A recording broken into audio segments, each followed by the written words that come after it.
Hello, everyone. We'll get started. Welcome to today's webinar, Engaging Your Asset Manager on the Climate Goals. This webinar is going to be about the tools and strategies currently used by asset owners in our network to engage their managers on climate priorities. So my name is Shalini Rangulam, and I am the Manager of Investor Leadership at Share, and I'll be moderating today's session. For those that don't know Share already, we are a Canadian responsible investment organization that offers shareholder engagement, advisory services, and research and educational opportunities to help investors steward their assets in a way that contributes to positive social and environmental outcomes. At this time, I'd like to invite you to kindly introduce yourself in the chat function. Feel free to pop in your name, your organization, where you're joining from, and we can all become acquainted with one another. For those of you that we're already working with, thank you so much for joining today. And for those of you that are new to Share's work, welcome, and we're really thrilled to have you here. So I am joining you virtually from the traditional and ongoing territories of many First Nations and Métis people, including Haudenosaunee, the Anishinaabe, the Mississaugas of the Credit, and the Huron-Wendat Nations, otherwise colonially known as Toronto. As we engage in today's discussions around climate action and responsible investment, I really wanted to take this opportunity to recognize the leadership and knowledge of Indigenous communities' environmental stewardship. You know, their deep connection to the land and their commitment to preserving its resources for future generations really serves as a guiding principle for our work and can help inform our efforts to address climate change. So we know the climate crisis requires an all-hands-on-deck approach, and asset owners are increasingly grappling with how to translate their climate goals into tangible outcomes as we shift to the low-carbon economy. So for many, that management requires close collaboration with their asset managers. So really, that's why we're here today, and we've put together this webinar to help showcase some examples of the tools and strategies that asset owners in Canada are using on this front to better communicate, monitor, and oversee their asset managers on climate-related issues. So before we get started, I know some folks in today's webinar will have varying levels of experience in this area. So to get a pulse check from the Zoom room, we'd like to kick off with a quick poll. So my colleague Amanda here, who is very expertly navigating the back end of this event, it probably popped up already on your screen. So I'll leave this up for a minute and folks can answer the poll here. But what we're wondering is to what capacity have you engaged with asset managers on climate or ESG issues? So there's a few options here for you, ranging from, nothing yet, or we've set some goals, or, we have engaged, or, at the top tier, we have a long-standing experience and history in this area. So we'll leave this up for a second.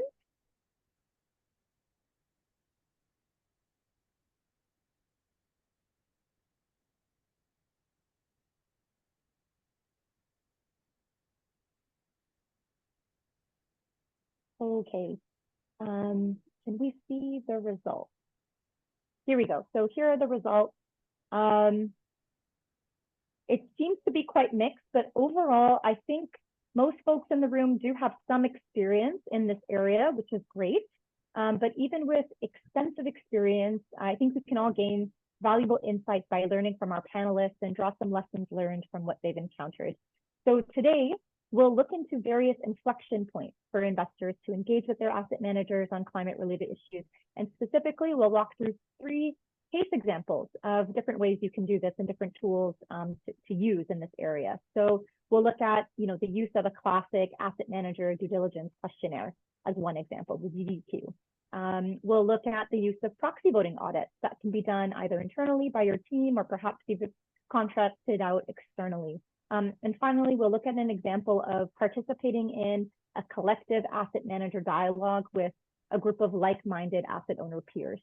So to dive into these topics more deeply, I'm very pleased to be joined by our panelists. We have Kareem Belenjamu-Zahir, a senior analyst from McGill University, who supports the responsible investment of the school's endowment fund. We also have Jessica Mitchell, an investment associate at the Calgary Foundation, who supports the preservation of the the foundation's endowment portfolio. And finally, we have Flavie Descagnier, the climate program director at the Trottier Foundation, who focuses on pursuing initiatives at the foundation to catalyze climate action and strengthen the sustainable finance ecosystem. So really pleased to have such a great group of panelists, and we'll be in conversation with our speakers today. Meanwhile, our attendees are invited to share questions or comments in the Q&A function at the bottom of your screen. And at the end of the presentations, we'll go through the questions and our speakers will have a chance to share the responses and provide comments. So without further delay, let's dive in. Our first speaker today will be Karim, who I'd like to pass the mic on to. Karim, are you there? Yes, okay. Yes. So Karim, let's start simple. Can you share a little bit about your role at McGill and what you've been working on there with respect to climate and responsible investment? Yes, absolutely, Shalini. Thank you so much. And hello, everyone. So my name is Karim Benjelunzar, and I'm the Senior Analyst in Responsible Investment for McGill University, where I have the privilege of overseeing the ESG program for both McGill's endowment and the pension plan. I'm very happy to have this opportunity to be part of this conversation today and also hearing from the other speakers today.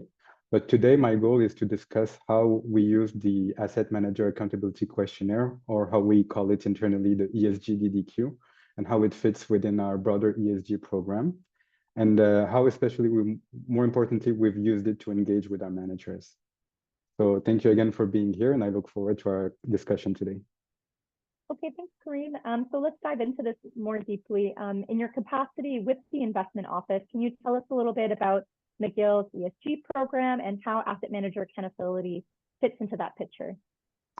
Yes, we can definitely start with that. A bit of background. I think it's fair to say that over the past decade, ESG has evolved from being a niche area to a central force more in the investment industry. And McGill's ESG journey kind of mirrored this trend.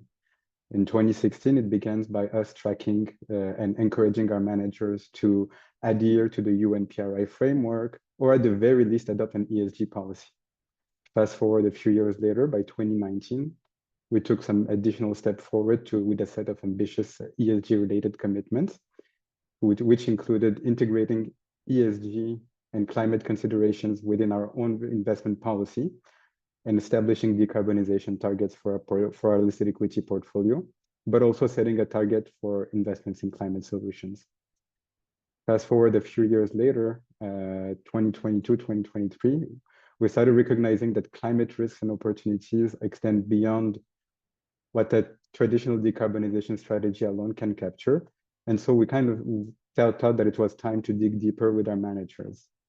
So this led us being involved in this ESG DDQ questionnaire in its development. And it was aimed to be a tool to provide us with more forward-looking insights into how our managers are equipped to handle these challenges. Okay, thanks. It's really great to see McGill formalize its ESG integration, particularly on climate, throughout its investment process. Like you've said, let's narrow in a little bit on one of the tools that you use to support the evaluation of your asset manager performance. So specifically the ESG due diligence questionnaire. Like you've just explained, the DDQ is really a comprehensive set of questions that McGill sends to your asset managers on a regular basis to ensure that the manager aligns with your objectives, risk tolerance, values, etc. And it provides a structured way to compare and evaluate your different managers. So Karim, can you share a little bit more of the background and purpose behind your ESG due diligence questionnaire and walk us through McGill's model? Yeah, so I think we can just take a step back. And when we started developing this questionnaire that was actually developed with SHARE and other Canadian universities, we wanted to make sure that we were able to address several topics related to ESG to make sure that our managers are the right managers to deal with those challenges. So the questionnaire itself covers the organizational overview, which was a background on the asset managers' ESG policies and governance structures. And it was followed by 3 modules, which are viewed as a deep dive into specific ESG topics and covers climate action, environmental sustainability, human rights, decent work, diversity and equity and inclusions, and indigenous reconciliation. And when we first wanted to use this ESG DDQ, the goal was for us to enhance our monitoring of our managers with an from an ESG lens. And so it was important for us to have ESG data that was comparable across all our managers. And as a result, when we got the answers, we wanted to make sure that we use the questionnaire in a way that would be meaningful to our goals. And so being part of an investment team, we all share a common goal to meet the objectives of the various investment pools we manage. And as a result, we wanted to have the same thought process when it comes to use this ESG questionnaire. So very much we were thinking about how can we use it to improve our own risk-adjusted returns. And this resulted in us defining 3 key areas that contributes to enhancing risk-adjusted returns. It was the ability of our manager to integrate ESG within their investment process, the ability of our manager to promote ESG stewardship through engagement and proxy voting. So we were assessing their active ownership capacity.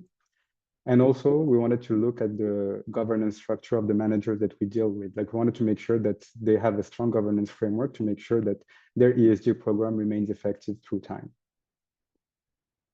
So by aggregating and assessing all these data against our own criteria, it helped us gain some insights into how well our managers are integrating ESG factors, which supports our goal to enhancing our risk-adjusted returns. And so this exercise was helpful for 3 reasons. First, it would help us for us to make sure that our managers meet our baseline expectations in terms of ESG. And secondly, it helped us identify opportunities for engagement by highlighting gaps in their practices. And 3, and I think this one is a bit overlooked, but it's also to let our manager know that it's important to us and that they need to maintain their ESG standards through time.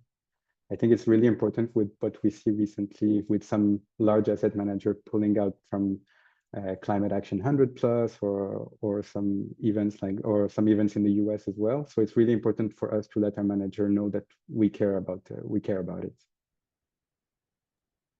I really liked how you framed the use of a due diligence questionnaire as like a 2-way conversation.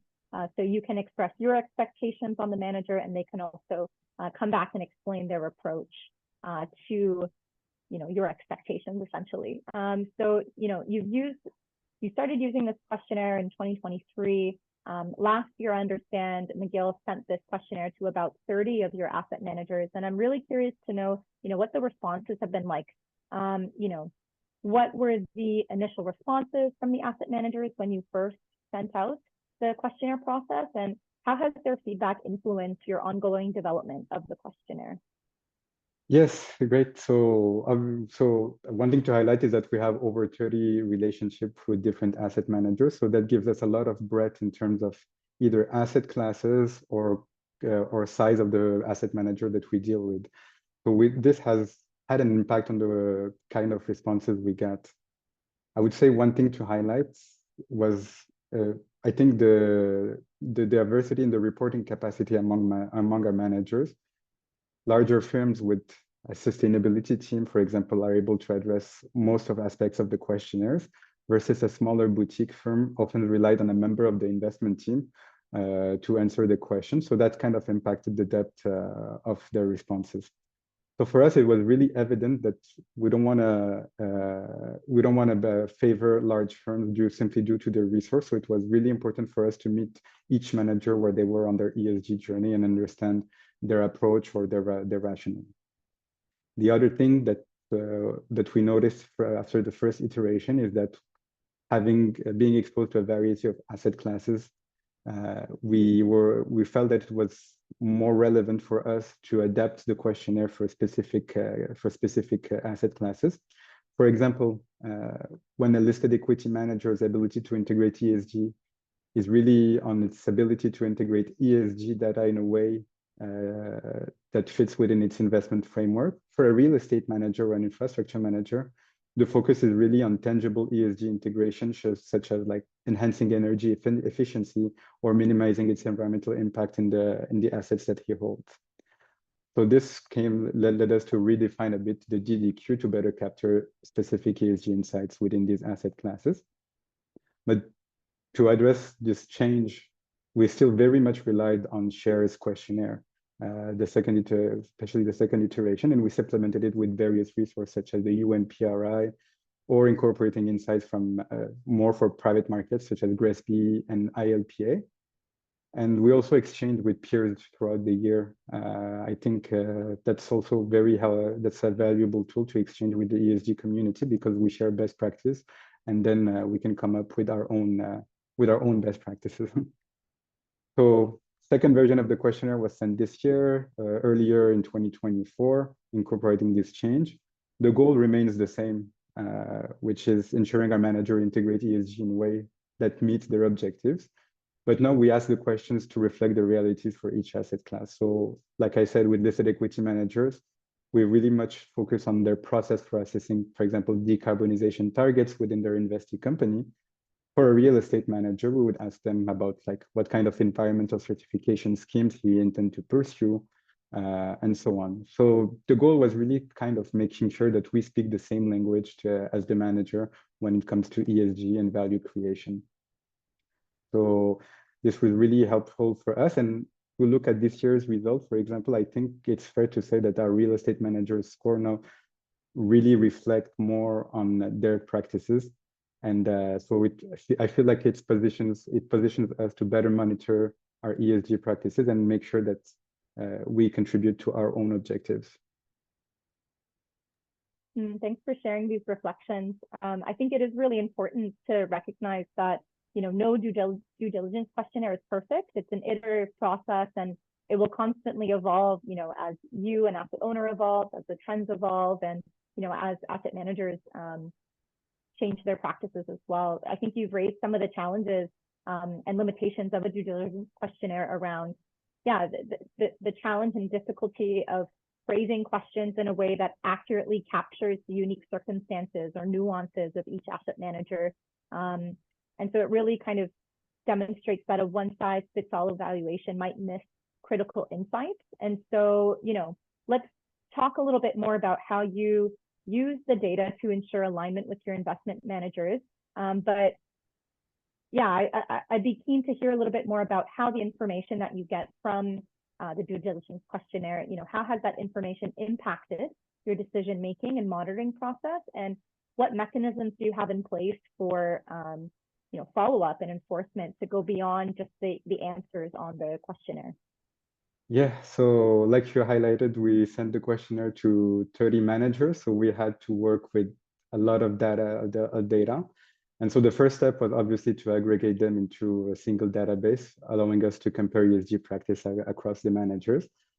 And like this centralized data help us clearly understand where each manager stands. So like to make the data actionable, we synthesize the responses into a scoring system internally, and this helps us evaluate quickly which manager, based on their ESG integration, are having a gap or some red flags. So for instance, if you have a manager scoring lower than its peers within climate risk management, this will prompt us to investigate further. And so when we identify opportunities for engagement, we initiate meetings with those managers to address concerns, provide feedback, and work collaboratively to enhance their ESG practices, and in terms meeting our own objectives.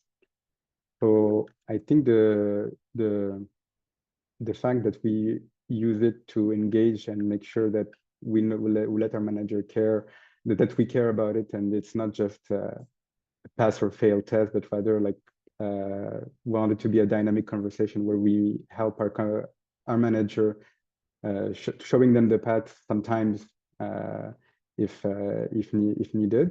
So our goal is to send out this questionnaire annually and tracking progress over time and making sure that our managers are accountable for maintaining their ESG standards. One of the things that we also added this year that helped us, that aims to be an enforcement mechanism, but we added a shorter version of this questionnaire to be integrated within our hiring process for new managers. So this means that from the outset, we seek to ensure now that managers meet at least our baseline expectations when it comes to ESG practices before they even brought on board.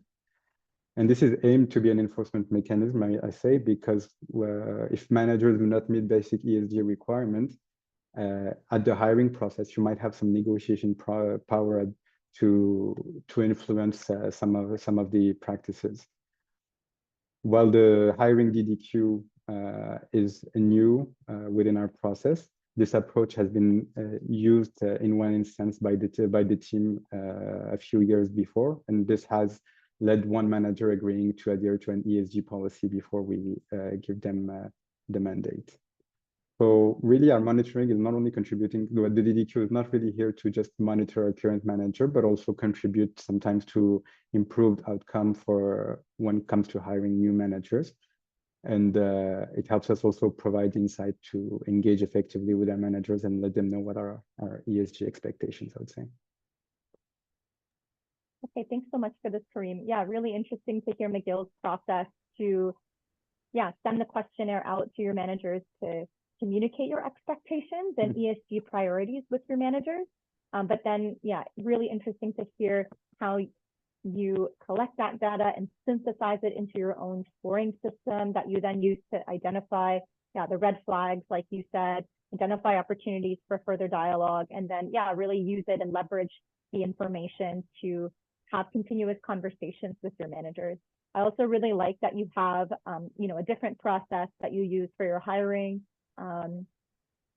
process. I think that's an interesting use for the DDQ. And really interesting to see.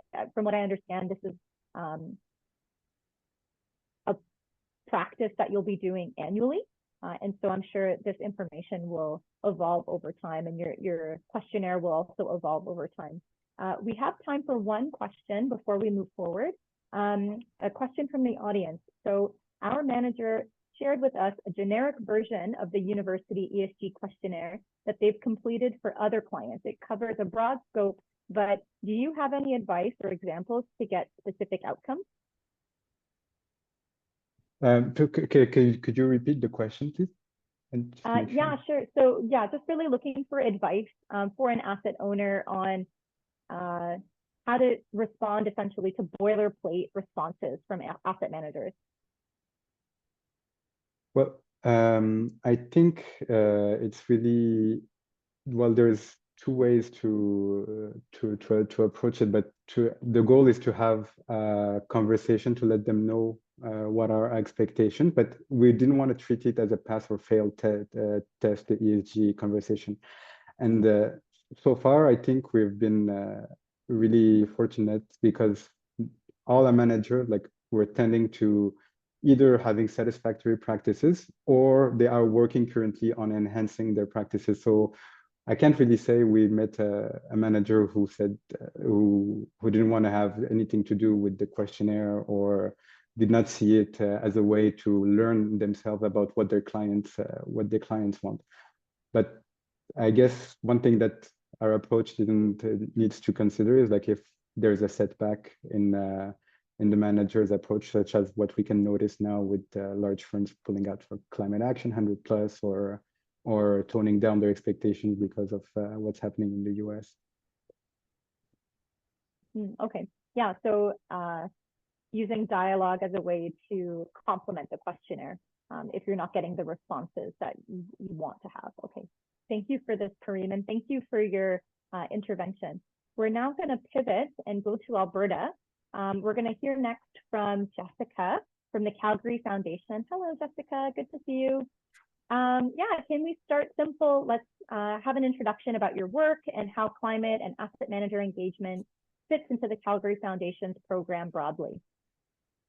Wonderful. Yeah, thank you for having me here today. I'm really looking forward to hearing from the other panelists as well.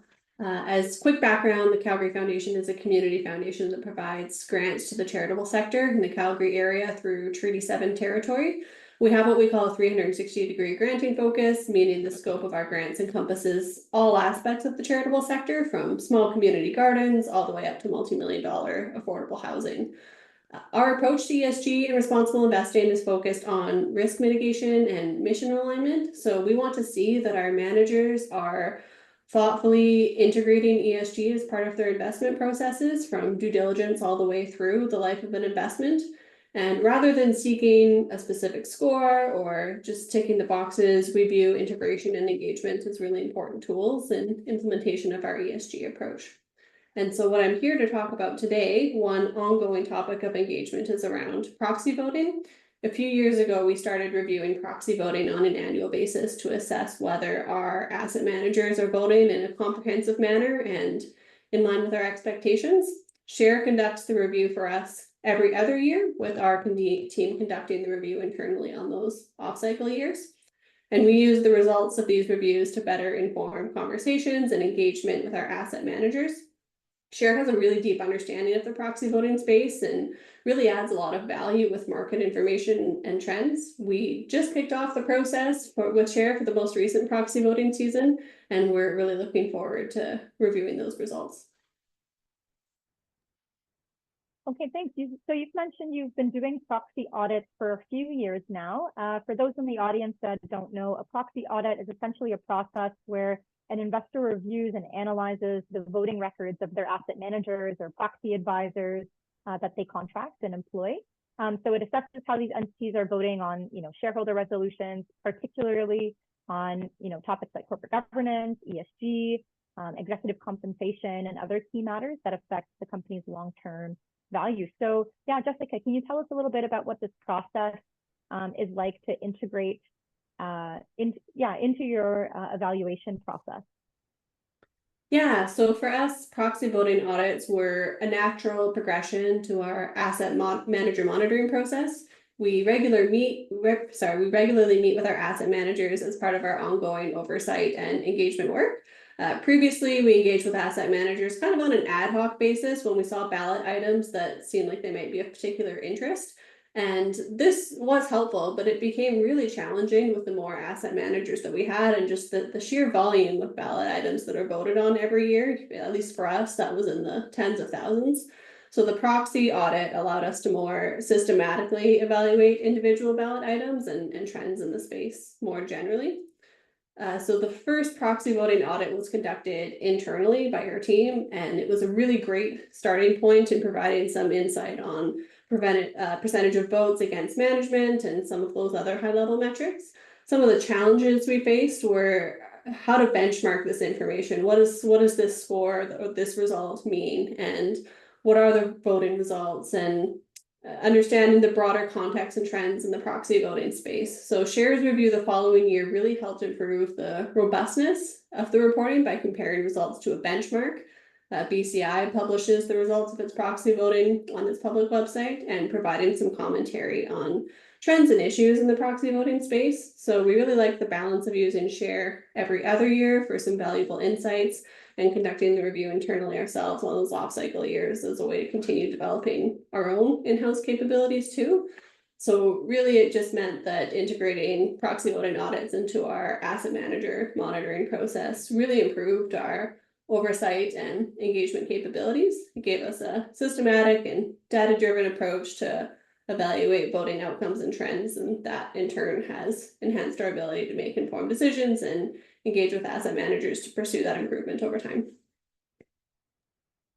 Yeah, thanks. Yeah, it really sounds like this process has helped you have a better oversight and a systematic oversight of, how your shares are being voted to ensure alignment with your values and objectives, keeping in mind some of the challenges like, how resource intensive it can be or how time consuming it can be to go through all of this data, and some of the other challenges you raised around the complexity of this nature, of the nature of this specific product. It requires, really technical knowledge to dive into the nuance of some of these issues, and it requires really careful analysis.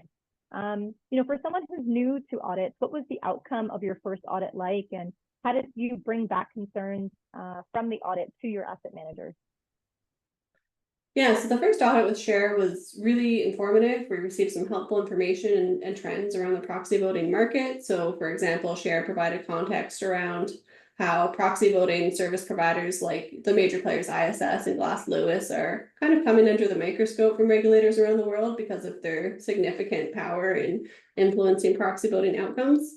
Another example was how climate showed up on voting items from director elections, where investors might choose to withhold votes for the board chair or audit committee chair if the company fails to disclose a significant climate risk. Or another example would be shareholder proposals requesting disclosure of emissions or issuing a TCFD report or something along those lines.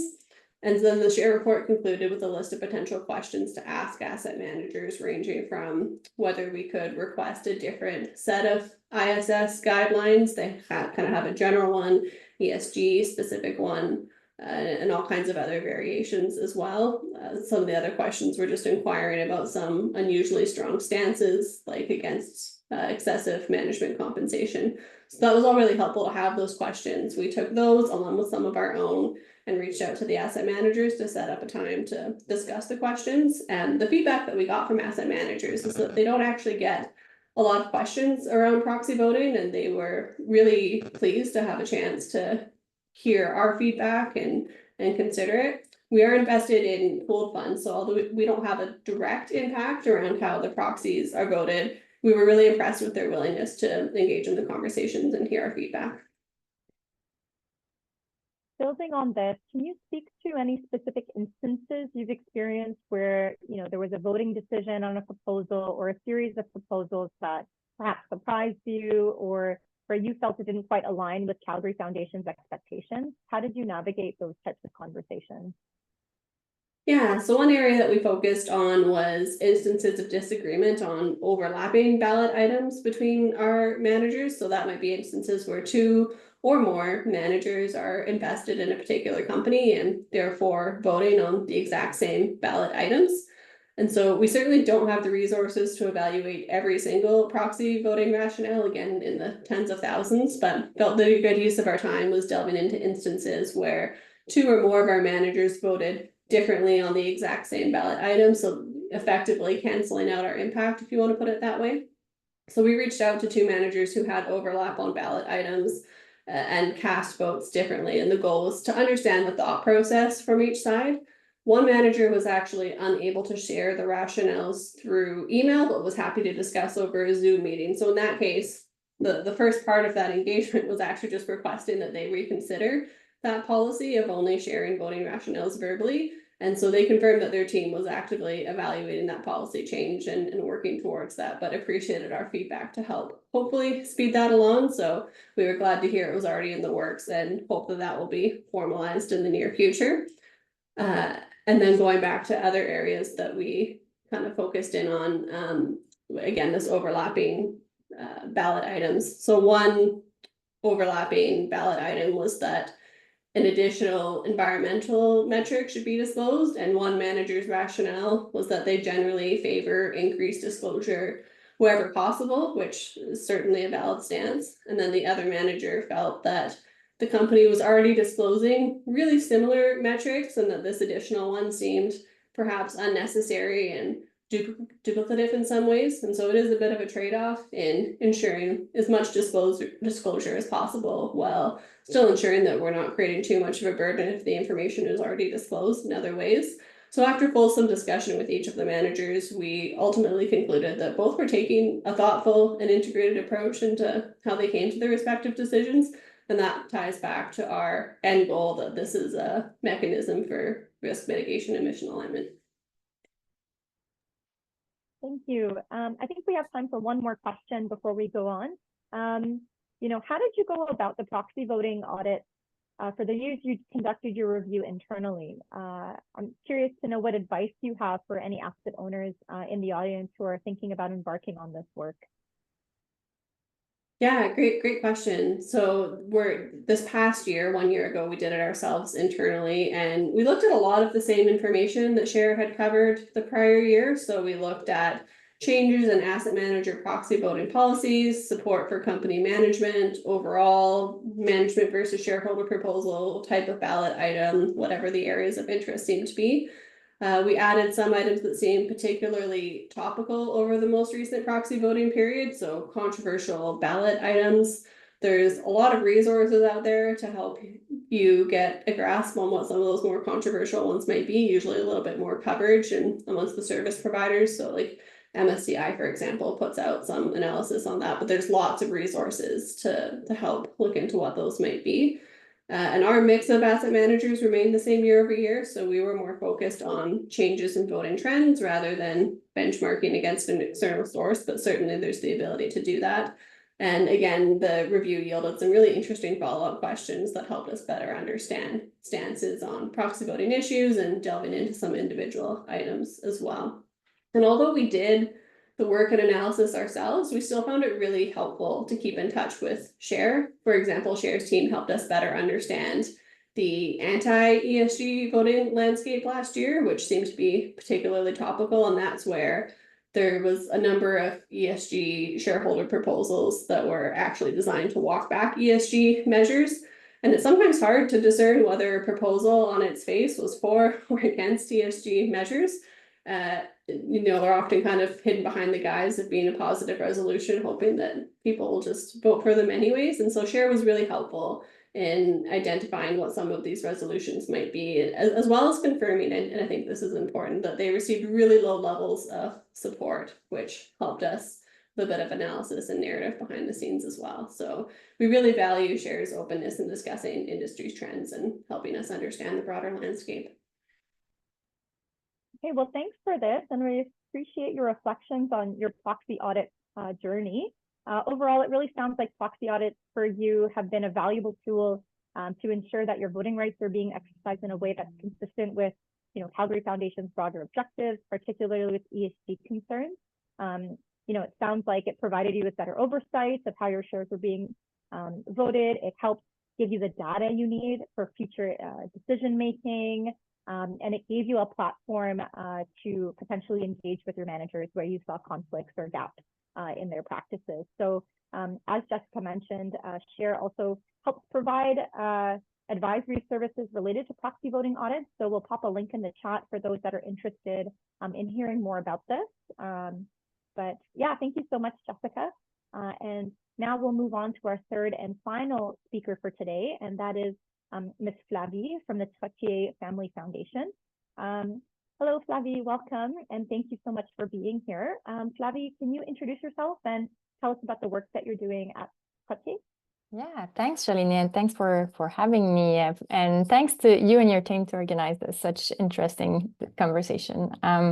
So yeah, maybe a quick word on Trottier. So we're a Montreal-based foundation and one of Canada's most important philanthropic funders in climate change mitigation. So we have a full team dedicated on different streams of work, including working with high-emitting industries, transportation, buildings, energy, and climate finance. So my role at the foundation is to oversee our climate finance portfolio on the granting side, mainly working on sustainable finance policies, but I also work closely with Eclipse, our newly created family office, who's in charge of managing the foundation's endowment. And so a bit like, Jessica told you for the Calgary Foundation, we also believe our investments should be aligned with our, climate change mitigation mission.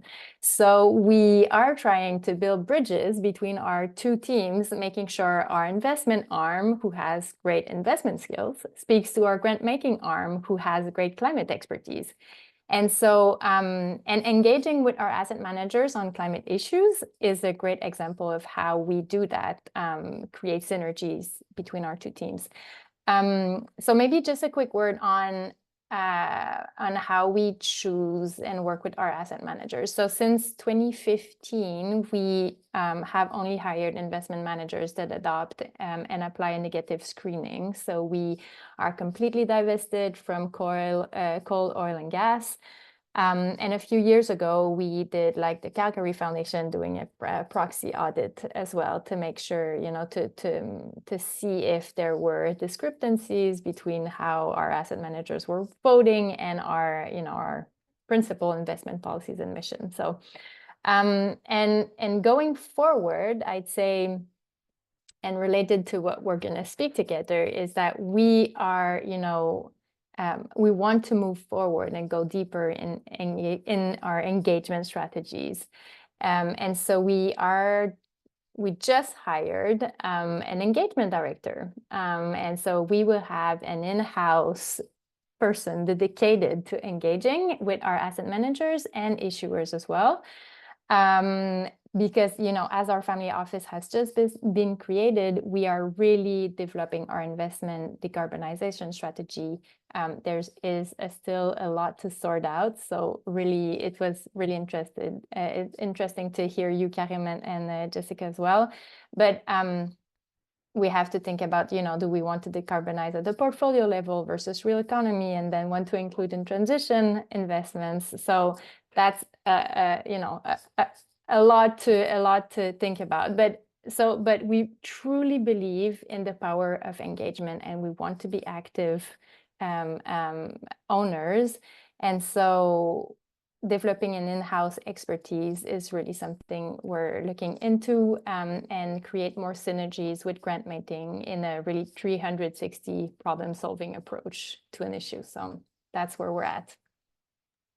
Okay, thanks so much for the study. And yeah, really completely agree with you about the power of engagement. And I want to dive into this a little bit. So we've heard from Jessica and Kathleen a couple of examples of bilateral engagement and fostering the bilateral relationship between asset owner and asset manager using specific tools.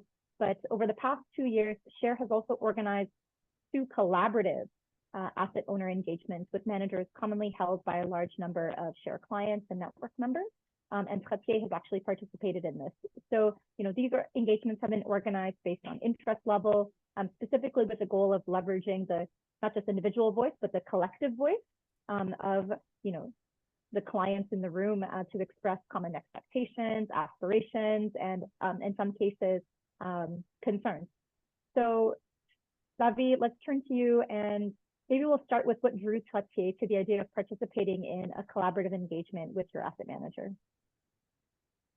Yeah, well, 2 things, more influence and more capacity. It's fairly simple, and it's the whole idea behind SHARE, isn't it? It's like, well, the power of many, you know, the more you're at the table, the more impact you have. So that's the idea. I'd say, you know, engaging with issuers has been, and it's more and more a commonplace in Canada since the last years, but engaging, like collaborative engagement with asset manager, was kind of a new idea, and we really liked it, especially for asset owners like us who outsource their investments. So, you know, we don't necessarily have direct access to issuers, but we do have strong relationship with our asset managers. So it really felt natural to engage in a collective manner. And so, you know, the more investors are at the table, the more issues become material for them, because they, you know, asset manager rely heavily on the investment mandate they receive from their clients. So when clients come together and are able to converge their ask on 4 or 5 key issues, they become really important to tackle. So, and it has led to great impact, and I can talk to that a bit later. And of course, you know, SHARE's expertise, and Karim and Jessica have mentioned it as well, but, you know, SHARE's bring capacity, leadership, expertise. You know, you become the kind of experts reading all the reports published by an asset manager, you know, the ENGO's report, the think tank report. You have all this information, this publicly available information. And then the next step is just to dive deeper in a real engagement and conversation. So, yeah. Maybe let's provide some more color into your experience participating in a collaborative engagement. Can you tell us about, like how does it work? And maybe you can share an example or 2. Yeah, sure. Well, I have to say, Trottier supported SHARE to create this network of foundation that were interested in doing that. So collectively engage with asset managers. So how did it work? Well, a few steps. So concretely, first was to, you know, pick an asset manager that triggered interest from foundations at the table. And then the tricky part, agenda setting. That's the second step. So a lot of things could be discussed, ESG reporting, shareholder engagement strategy, policy engagement, net zero targets, and then there's all the human rights, and there's so many aspects, governance. So I'd say that's the difficult part, and that's where really Cher's expertise comes in, because the idea is to identify, you know, the gaps, the low-hanging fruits, and the common areas of interest of all foundations around the table. So that's the second part, agenda setting. So identify the key ask. And then the other step is to co-sign a letter and basically sending a meeting request to an asset manager. And then it's having the group call with the asset managers. And what worked best from my short experience is when asset owners play really an active role in the conversation. So, you know, Cher prepares a scenario and there's specific questions, and all asset managers around the table participate in asking those questions. And then after that, well, it's an ongoing engagement. It's a back and forth with the asset managers following, you know, important moment in the investment cycle, the ESG reporting, the pre-post proxy season. So that's a bit the idea. In terms of examples, so I can share one concrete example that led to a concrete impact. So we engaged last year, we started an engagement with one of the top 20 Canadian asset manager, and it actually led this asset manager to join Climate Engagement Canada, which was, you know, a great success. And you know, this asset manager might have the idea of maybe potentially one day joining CEC, but then, you know, having all those foundations around the table and asset owners asking for it potentially triggered action. So that, you know, that it's just one of the concrete example, but yeah. Yeah, thanks for sharing this. And so reflecting on your experience, what would you say are some of the top lessons you've learned about effective engagement with an asset manager? So I would start by a funny anecdote. One of the meeting we had with an asset manager, it was a, you know, a collaborative. So there were, I don't know, we were 10, maybe 10 asset owners around the table. And so we set the agenda, we sent questions. And then when we started the meeting, the asset manager was like, well, we prepared a PowerPoint for you. Do you want us to, you know, walk you through the PowerPoint? And someone around the table, an asset owner around the table, who had the role of being the MC of the conversation, actually had the right instinct to say no. And that was really helpful, because I think that is key, to lead the agenda. So that's a key learning, really leading the agenda, saying that we've done our homeworks, we've read everything that is available to read, and now we want to dive deeper in the conversation. So that's why we're here today. So I think that's key. Well, then, you know, it's like any relationship, is to nourish the trust relationship you have with your asset manager. So really underlining good things, not only, you know, things to improve is important as well.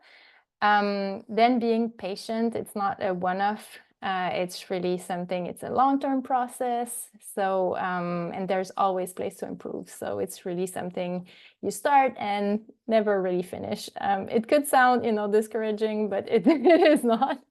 It really drives the result.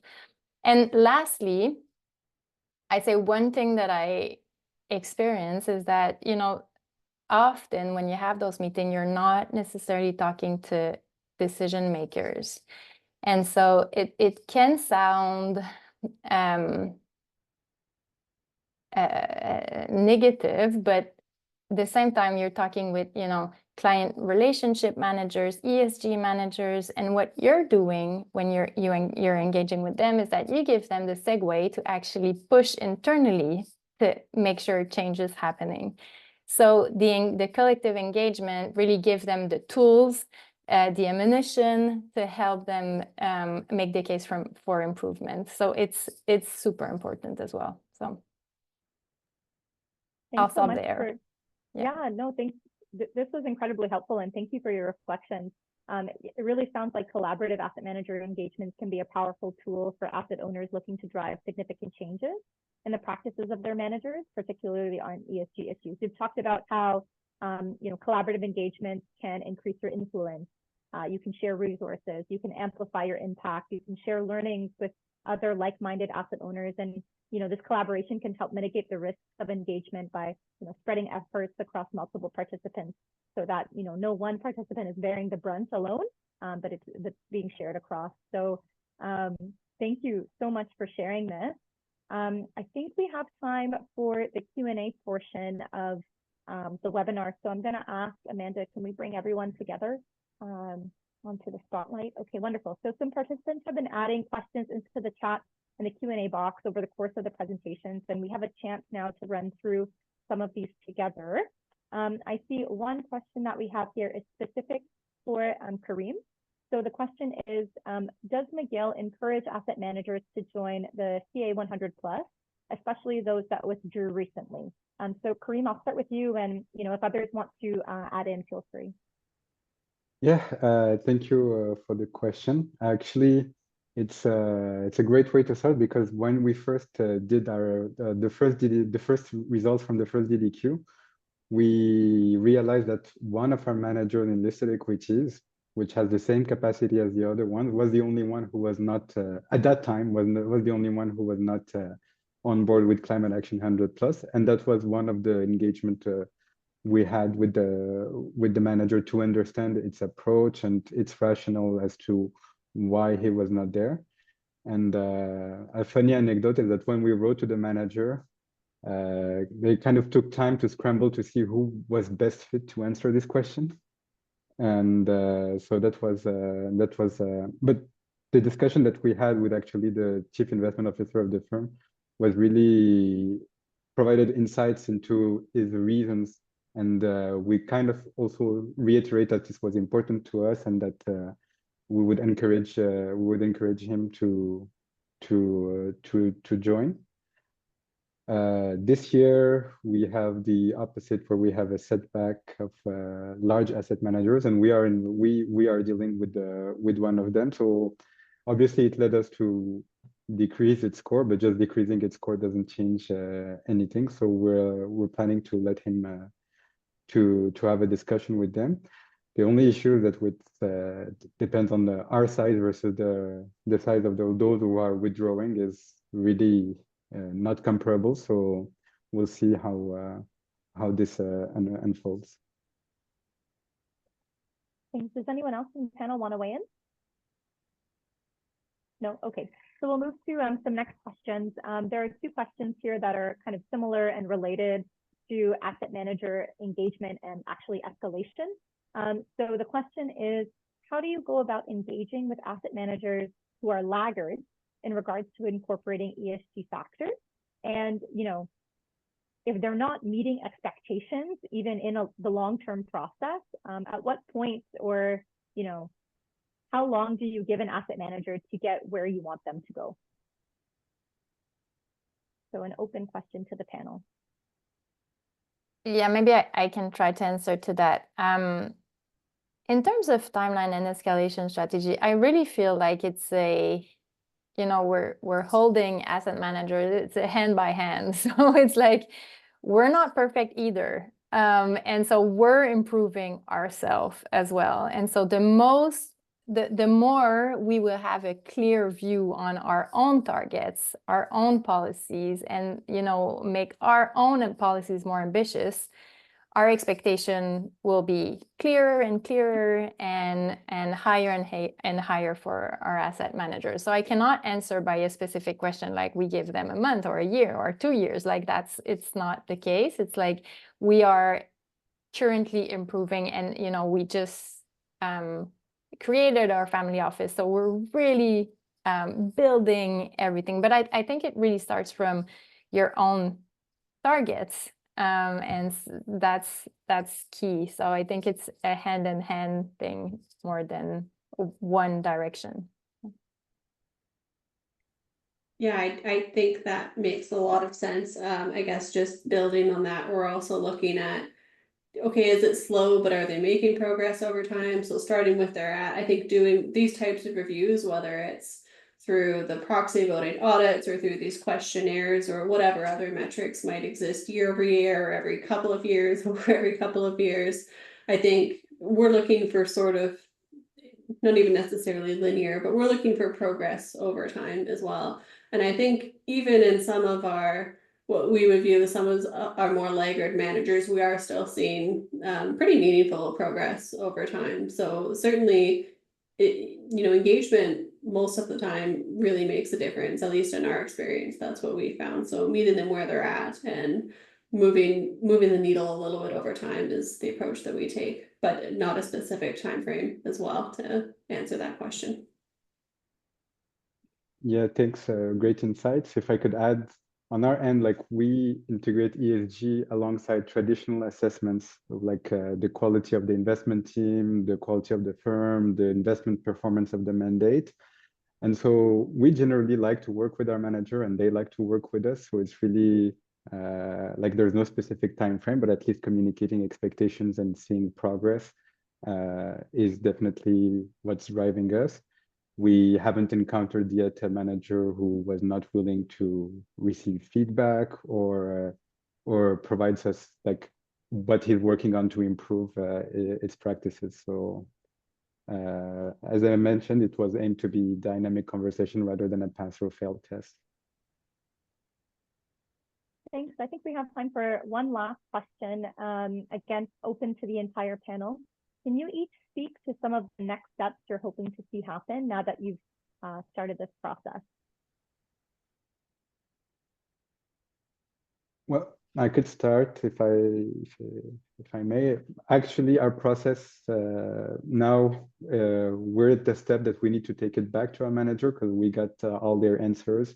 We reviewed them, and now we have identified areas of engagement. So we're gonna meet with them this quarter, and it's our process is kind of embedded in a year. Like you send the questionnaire in the earlier the year, you spend reviewing the answers in the summer.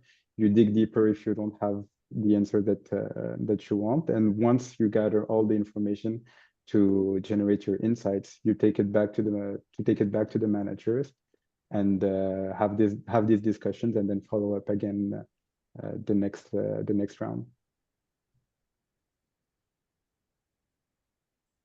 Yeah, on our side, it's really developing more synergy between grant making and investments with our in-house shareholder engagement director.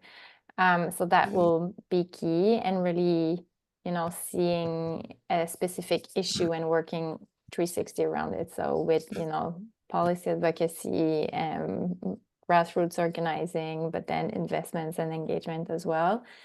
So that's where, we're going next. I think I would say for us, it's a fairly iterative process where we go through this work, we engage with the managers, we review the information, we engage with them, we come back as a team to discuss how that went and track that progress and decide what we might do differently over the coming years, and rinse and repeat. So for us, like, of course there's changes over time, but the overall structure seems fairly iterative year over year. Okay, and maybe it's time for one last final question. What piece of advice would you give asset owners in the webinar today who are looking to kind of up the ante on this work?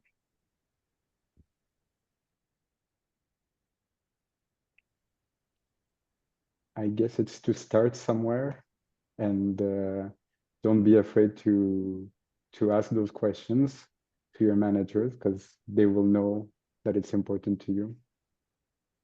I'd say join collaborative engagements. That's a really easy way to start. Yeah, I guess I would say in our experience, they're more receptive to feedback than you think they would be. So to Kareem's point, starting somewhere, I think you'll be surprised how much of a difference it makes. Well, thank you so much. I think at this point, we'll call the webinar to a close. For the audience members, if you have additional questions, comments, or if you'd like to learn anything more, you can visit SHARE's website, of course, or you can feel free to send us an email at any time, and we'd be happy to connect you to panelists, provide you additional resources, or support you in any way we can. We'll be sharing the link to this recording, as well as any of the mentioned resources to you via email. So, we'll be in touch soon. Thank you so much to our speakers for joining us today, and to everyone for your participation and thoughtful questions. We'll also add one final link in the chat, but SHARE's also super happy to announce that our annual SHARE Summit will return again this coming March next year, March 4th to 6th. So save the date, and we hope to continue the conversation there. Thank you so much, and have a great rest of your day. Bye.